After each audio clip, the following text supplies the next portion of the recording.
Student, welcome back in my YouTube channel. जैसा कि लिखा हुआ है प्रतिरक्षी की संरचना, तो इस वीडियो के अंदर हम स्ट्रक्चर ऑफ एंटीबॉडी पे डिस्कस करेंगे। तो स्टूडेंट यहाँ देखिए कि इसमें से या तो पूरा क्वेश्चन आएगा प्रतिरक्षी की संरचना का वर्णन करो, describe the structure of antibody. Otherwise इसमें से छोटे क्वेश्चन खूब निकलेंगे, 4-5 क्वेश्चन छोटे भी आ सकते हैं। तो शुरू करते हैं। सबसे पहले मैं आपको इसकी स्ट्रक्चर ड्रा कर देता हूं। देखिए आपने किस तरह से बनाना है, सिंपल वे से, ज़्यादा टाइम हम नहीं लगाएंगे।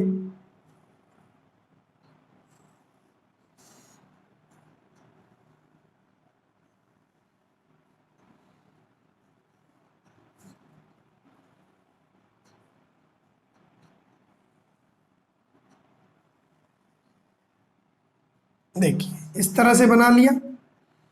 उसके बाद में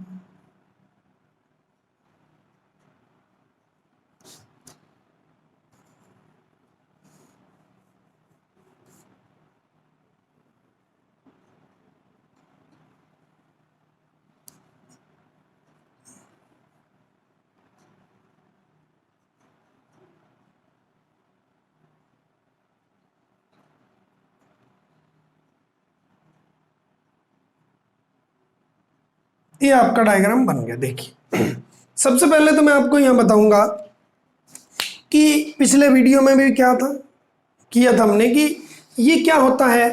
प्रतिरक्षी जो होता है यानी कि एंटीबॉडी जो होता है वो क्या होता है, गामा ग्लोबुलिन प्रोटीन होता है। क्वेश्चन बनता है यहाँ से कि प्रतिरक्षी किस प्रकार का प्रोटीन होता है, तो गामा ग्लोबुलिन प्रोटीन होता है। स्टूडेंट क्लियर होगी। अब देखिए ये, और इसकी शेप कैसी लग रही है, अंग्रेजी के वाई आकार का होता है। कैसे होता है, वाई आकार का, वाई शेप्ड होता है। अब आगे देखिए, चार प्रकार की पॉलीपेप्टाइड श्रृंखलाओं से मिलकर बनता है। चार प्रकार की पॉलीपेप्टाइड श्रृंखला, देखिए 1, 2, 3, 4, चार प्रकार की पॉलीपेप्टाइड श्रृंखलाएं होती है, जिसमें से देखिए 2 तो होती है जो ये ब्लू कलर की है, 2 होगी भारी और 2 होगी हल्की श्रृंखला। 2 ये वाली जो है जहां मेरा हाथ चल रहा है, 4 प्रकार की श्रृंखलाएं होती है पॉलीपेप्टाइड, जिसमें से 2 भारी श्रृंखलाएं व 2 ये वाली हल्की श्रृंखलाएं होती है। अब देखिए भारी का मतलब क्या हो गया, हैवी, तो इसको H से लिखा जाता है, और हल्की यानी कि लाइट, इसको L से लिखा जाता है। क्लियर होगी। यानी कि अब तक हमने किया है कि ये गामा ग्लोबुलिन प्रोटीन होता है, अंग्रेजी के वाई के आकार का, कि इंग्लिश के वाई अल्फाबेट की तरह होता है। 4 प्रकार की पॉलीपेप्टाइड श्रृंखलाएं होती है, 1, 2, 3 और 4, जिसमें से 2 भारी और 2 हल्की श्रृंखलाएं होती है। अब देखिए यहाँ ये हमारी श्रृंखला है, यानी कि ये वाली, ये लाइट, ये हल्की है तो इसको हम कहते हैं L से, ये हैवी है तो इसको H, ये L और ये H, यानी कि एक L और एक H, यानी कि कहो एक हल्की व एक भारी श्रृंखला मिलकर एक द्विलक बनाती है। यानी कि हम ऐसे कहें ये वाली शेप बन जाएगी।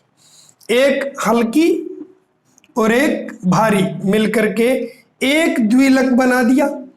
ऐसे दो द्विलक, एक ये वाला और एक, तो अब क्या हो जाएगा, दो द्विलक मिलकर एक प्रतिरक्षी का निर्माण करते हैं। समझ में आया कैसे? दो द्विलक, एक एंड सेकंड, ये दोनों मिलके एक प्रतिरक्षी का निर्माण करते हैं। क्लियर हो जाना चाहिए स्टूडेंट। दूसरी भाषा में कहें तो एक हल्की श्रृंखला व एक भारी श्रृंखला मिलकर के एक अर्धांश समान समरूपी, क्या लिखेंगे, समरूपी अर्धांश का निर्माण करते हैं। और ऐसे दो अर्धांश मिलकर के एक प्रतिरक्षी का निर्माण करते हैं। कैसे भी लिख लो, कोई बड़ी बात नहीं है। आप ऐसे भी लिख सकते हो कि एक हल्की व एक भारी श्रृंखला, ऐसी ही समान दो हल्की और दो भारी श्रृंखलाएं मिलकर के एक प्रतिरक्षी का निर्माण करते हैं। क्लियर हो जाना चाहिए। इतना हो गया। अब देखिए, दोनों भारी श्रृंखला डाइसल्फाइड बॉन्ड से बंधी हुई होती है। दो सल्फर के हैं, दो हैं तो डाई, यानी कि भारी श्रृंखलाएं, या बोलेंगे कि दोनों द्विलक आपस में या दोनों अर्धांश आपस में डाइसल्फाइड बंध से बंधे हुए होते हैं। कैसे भी कर लो, या आप लिख सकते हो कि दो भारी श्रृंखलाएं आपस में डाइसल्फाइड से जुड़ी हुई होती है।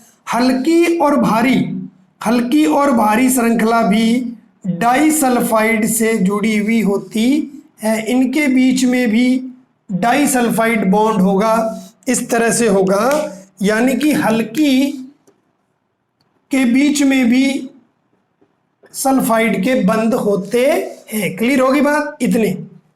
और क्या लिखोगे आप?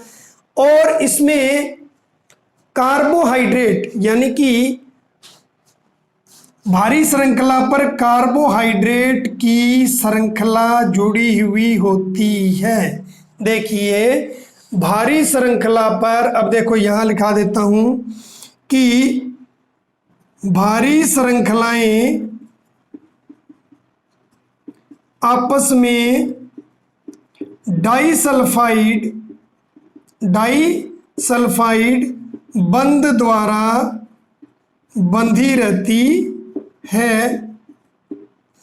हल्की व भारी श्रृंखला भी डाइसल्फाइड से जुड़ी हुई होती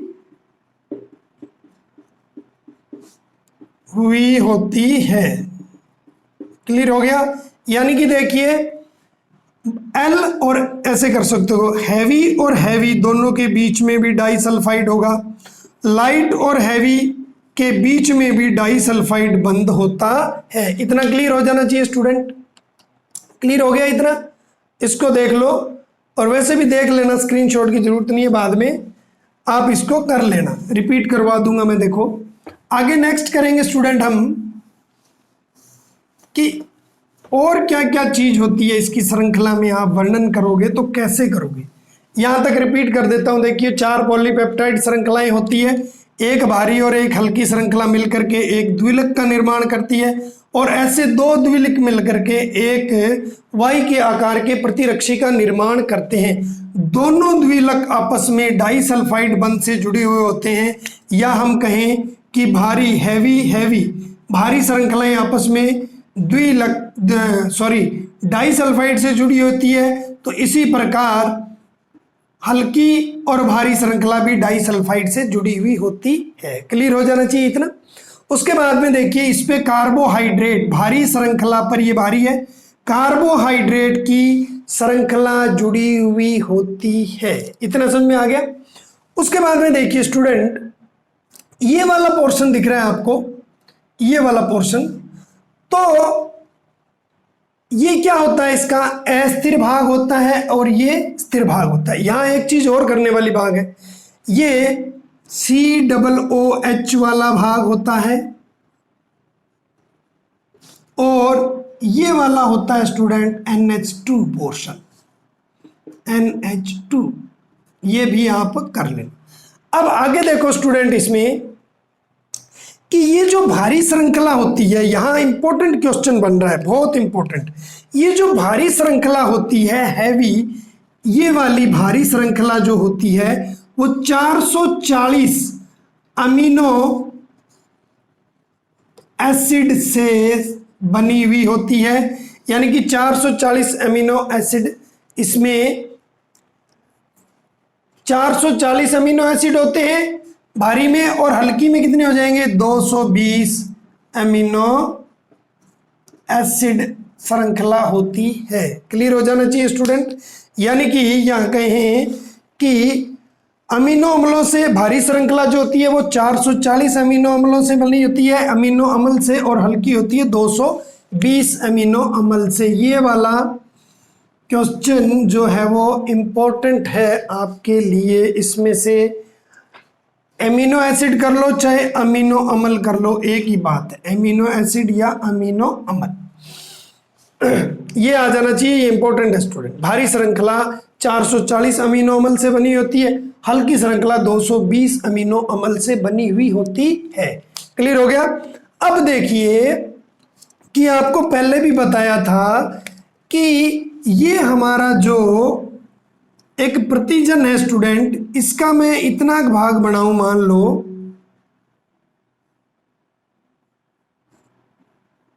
ये, तो ये वाला भाग जो होता है ना स्टूडेंट, ये यहां जुड़ता है, ये यहां जुड़ता है, यानी कि ये जो श्रृंखला मैं बना रहा हूं, सपोज करो कि ये वाली, ये दो हल्की व भारी वाली है, ये हल्की ले लो और ये भारी वाली है, तो ये प्रतिजन है हमारा, क्या है, प्रतिजन। तो प्रतिजन का ये भाग तो क्या कहलाएगा स्टूडेंट, प्रतिजन का ये भाग कहलाता है, पहले भी बताया था मैंने, एपिटोप। क्या कहलाता है, एपिटोप। और ये वाला जो भाग मैंने बनाया हुआ है इस तरह से, ये वाला, ये भाग कहलाता है, यानी कि मैं लिखूं कि जो भाग प्रतिरक्षी का वह भाग जो प्रतिजन से क्रिया करता है, पैराटोप कहलाता है। पहले भी बताया था मैंने, ये इंपॉर्टेंट है, आता भी है एग्जाम के अंदर। तो ये वाला भाग जो कहलाएगा स्टूडेंट, ये क्या कहलाएगा, पैराटोप। क्या कहलाएगा, पैराटोप भाग कहलाता है। क्लियर होगी बात स्टूडेंट। अब यहां और क्या क्वेश्चन बनता है स्टूडेंट, देखिए कि ये जो है हमारा यहां, ये आपने कर लिया होगा, मैं आपको बता देता हूं इधर वाले में, कि जहां से इतना पोर्शन जो होगा ये वाला, ये ऊपर वाला भाग, इसको बोलते हैं अस्थिर भाग, और ये जो यहां से लेकर के यहां तक होगा, ये होगा स्थिर भाग। अस्थिर भाग होता है जो प्रतिरक्षी का वह भाग जो प्रतिजन से क्रिया करता है, वो वाला पोर्शन जो होता है वो अस्थिर भाग कहलाता है, और ये NH2 की तरफ होता है। क्लियर होगी बात। यानी कि इसको बोलते हैं वेरिएबल और अस्थिर भाग, और ये होता है स्थिर भाग, कांस्टेंट पोर्शन। क्लियर होगी बात। अस्थिर भाग यानी कि एक प्रतिरक्षी के दो भाग होते हैं, एक तो होता है स्थिर भाग और सेकंड होता है अस्थिर भाग। अस्थिर वाला भाग देखिए किधर होता है, NH2 की ओर होता है, इसे क्या कहते हैं, FAB भी कहा जाता है। क्यों होता है भी अस्थिर भाग, क्योंकि ये उसके साथ क्रिया करता है, जब प्रतिजन के साथ क्रिया करता है स्टूडेंट इस तरह से ये वाला पोर्शन, तो उसके छोटा हो अणु या बड़ा हो अणु, उसके लिए इसको जो है वो एडजस्ट होना पड़ता है, इसका संयम बिठाना पड़ता है, इसलिए वो क्या करता है, अस्थिर भाग होता है। क्लियर होगी? इसको बोलते हैं FAB। और ये वाला पोर्शन जो होता है वो स्थिर भाग होता है, और ये वाला भाग जो होता है वो स्थिर भाग होता है, और ये COOH की ओर होता है। क्लियर होगी बात? हैवी श्रृंखला की COOH भाग की ओर होता है और इसे FC कहा जाता है। क्लियर होगी बात स्टूडेंट? ये था हमारा जो है वो मेन इसका। अब देखिए जहां से अब क्वेश्चन आ जाता है इसमें कि हिंज किसे कहा जाता है, हिंज या कब्जा। अब देखिए जहां से प्रतिरक्षी की दोनों भुजाओं का उद्गम होता है, ये इस तरह भी लिख सकते हो क्या, कि जहां से प्रतिरक्षी की दोनों भुजाओं का उद्गम होता है उस स्थान को हिंज कहते हैं, या कहेंगे कि प्रतिरक्षी में जहां से दोनों भुजाएं निकलती है वो भाग क्या कहलाता है, लचीला होता है, और इस भाग को हम कहेंगे हिंज। क्या कहते हैं, हिंज। यानी कि ये वाला पोर्शन जो होगा ना, यहां से ये वाला पोर्शन जो कहलाएगा ये कहलाता है हिंज। क्या कहलाता है, हिंज कहलाता है ये वाला पोर्शन, इसको हम कहेंगे हिंज। और ये लचीला होता है, फ्लेक्सिबल होता है, ताकि प्रतिरक्षी की जब क्रिया होती है तो उस समय छोटा प्रतिरक्षी अणु हो या बड़ा हो उसके लिए इसको एडजस्टमेंट होना होता है। क्लियर होगी कि बात नहीं होगी? प्रश्न आ जाता है कि हिंज किसे कहते हैं, तो हिंज किसे कहते हैं, प्रतिरक्षी की जहां से दोनों भुजाएं निकलती है या उद्गम होता है उस स्थान को प्रतिरक्षी का कौन सा भाग होगा, वो हिंज या कब्जा कहते हैं। क्लियर होगी बात कि नहीं हुई?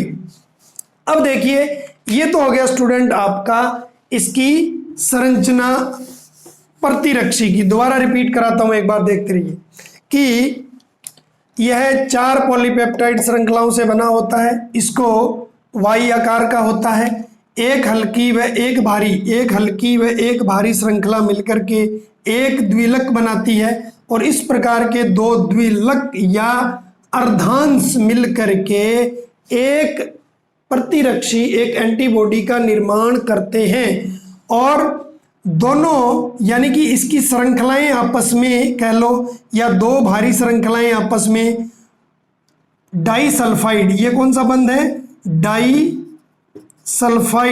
डाइसल्फाइड बंध से बंधी हुई रहती है। हल्की व भारी श्रृंखला भी डाइसल्फाइड बंध से बंधी हुई रहती है। भारी श्रृंखला 440 अमीनो अम्लों से मिलके बनती है, अमीनो अम्ल से, और हल्की श्रृंखला 220 अमीनो अम्ल से मिलके बनती है। प्रतिरक्षी का वह भाग जो प्रतिजन से क्रिया करता है, सपोज करो कि यहाँ ये वाला भाग, यहाँ प्रतिजन है, ये वाला भाग, ये इधर प्रतिजन है, तो प्रतिजन से क्रिया करने वाला भाग क्या कहलाएगा, पैराटोप कहलाता है, पैराटोप कहलाता है। और इसके 2 भाग होते हैं, एक तो अस्थिर भाग और एक स्थिर भाग। क्लियर होगी स्टूडेंट? ये हमारा आपका जो स्ट्रक्चर होगी। अब देखिए यहाँ एक छोटा सा आगे रह गया कि प्रतिरक्षी स्टूडेंट कितने प्रकार के होते हैं, तो प्रतिरक्षी 5 प्रकार के होते हैं। 5 प्रकार की भारी श्रृंखलाओं से बने हुए होते हैं, भारी श्रृंखलाओं से निर्मित होते हैं, और उनकी ट्रिक है आपको याद करने की, गेम्ड, GAMED, गेम्ड। अगर आ जाए कि पूछ ही ले, वो वैसे पूछा नहीं है, कि यूनानी भाषा में इनको कहा जाता है कि अल्फा, गामा, डेल्टा, एमिशन और म्यू। यानी कि ए हो गया, ये जी हो गया, ये डी हो गया, ये ई हो गया और एम हो गया। अब हमें पता है कि प्रतिरक्षी को स्टूडेंट क्या कहा गया था, इम्यूनो ग्लोबिन, तो हम इसको बोलते हैं आई जी। आई जी ए हो जाएगा, आई जी हो जाएगा, आई जी एम हो जाएगा, आई जी डी हो जाएगा और आई जी ई हो जाएगा। क्लियर होगी? ये 5 प्रकार के होते हैं। ट्रिक इसकी ये है गेम्ड। इतना हो गया। अब कुछ इस पे थोड़ा सा और हो जाए कि कैसे कैसे क्या काम के होते हैं। देखिए 5 प्रकार के होते हैं, 5 प्रकार के होते हैं। ट्रिक मैंने बता दी, गेम्ड कर लेनी है, यानी कि आई जी जी, आई जी ए, आई जी एम, आई जी ई और आई जी डी। अब देखिए इसमें कुछ ट्रिक्स यूज करनी है। पेट क्वेश्चन आती है, वो पूछेगा कि हमें पता है कि जब ये हमारा शरीर है उसमें प्रतिजन आया है, प्रतिजन आते ही प्रतिरक्षी का निर्माण होता है, तभी ये नष्ट होगा।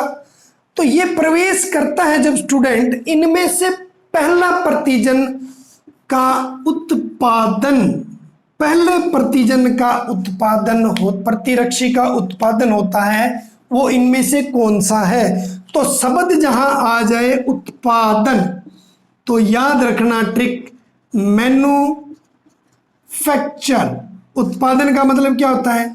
मैन्युफैक्चर। तो हम क्या कर लेंगे, आई जी एम होता है। क्लियर होगी बात? कौन सा होता है? आई जी एम, पहला उत्पादक होता है। अब देखो सेकंड, वो पूछ लेगा आपसे कि मां के दूध में, मां के दूध में कौन सा प्रतिरक्षी होता है? तो देख लीजिए ट्रिक इसकी, मां जो है हमारे लिए सबसे प्रथम मान लो और सबसे पहले होती है, यानी कि सबसे पहला स्थान हमारी लाइफ में मां का होता है।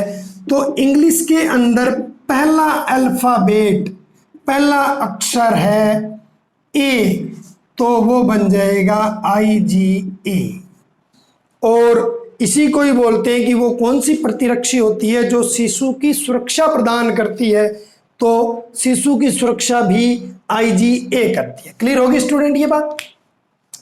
अब देखो जी वाले पे क्या ट्रिक बनती है, जी ओ, जी से बना है गो, गो मैंने जाना, गो मैंने जाना। जाएगा कब? जब चलेगा, जब चलेगा तो कोई चीज को पार करेगा, तो वो कौन सी प्रतिरक्षी है जो ओवल को पार कर कहाँ जाती है? भ्रूण तक पहुंचती है। तो पार करेगी, चलेगी तब, जाएगी तब, तो आई जी होती है। और एक चीज और देखो यहां, इसकी सीरम के अंदर सबसे ज्यादा सांद्रता जो होगी ना स्टूडेंट, पूछ भी ले वो थोड़ा हटके, तो जी की भी होती है सबसे ज्यादा सांद्रता सीरम के अंदर। सीरम में सर्वाधिक सांद्रता किसकी होती है? जी की होती है। क्लियर हो गया स्टूडेंट? अब कौन सा बच गया? ई बच गया। देखो ई जो है वो बेसोफिल और मास्ट कोशिका को पाया जाता है। किसमें? बेसोफिल और मास्ट कोशिकाओं में कौन सा पाया जाता है? IgE। और एलर्जी के क्रिया भी इसी के द्वारा होती है, ये वाला भी आ जाता है, ये उसमें क्रियाशील होता है एलर्जी में। क्लियर होगी? अब यहां एक और क्वेश्चन छोटा सा बन जाता है स्टूडेंट कि देखिए पूछ ही ले वो थोड़ा हटके, तो हमें कर लेना चाहिए। देखो 5 प्रकार की है, IgA, IgG या कुछ भी ले, पांचों मैंने पहले लिख दी थी। अब जो करने वाली बात है वो देखो, ये जो IgA होती है ये द्विलक होती है, यानी कि इसकी स्ट्रक्चर इस तरह से होगी। एक लक ये होगी,